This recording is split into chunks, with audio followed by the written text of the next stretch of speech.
ఆంధ్రప్రదేశ్లో జగన్కి దెబ్బ కొట్టినట్లే ఉత్తరప్రదేశ్లో యోగి ఆదిత్యనాథ్కి దెబ్బ కొట్టింది టీచర్లే. ఇక్కడ ఏదైతే అటెండెన్స్ స్కూల్లో ఉండి వాళ్ళ ఫేస్ రికగ్నైజేషన్ యాప్ ద్వారా తాము సంతకం పెట్టాలని, అదే సందర్భంలో పిల్లలకు సంబంధించినటువంటి అన్ని ఫెసిలిటీస్ చూడాలని చెప్పినందుకు మా మీద అదనపు భారం వేస్తారా, మమ్మల్ని నమ్మరా అంటూ ఆగ్రహించినటువంటి టీచర్లు జగన్ సర్కార్ని గద్దెదించారు.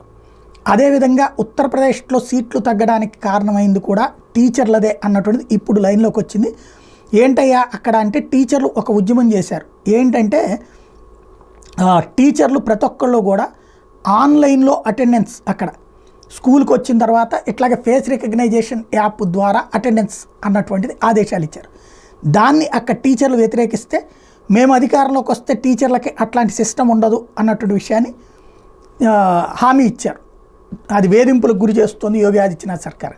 దాంతో టీచర్ల ఓట్లు అఖిలేష్కి వెళ్ళిన యోగి ఆదిత్యనాథ్ సర్కార్ ఇబ్బంది పడింది.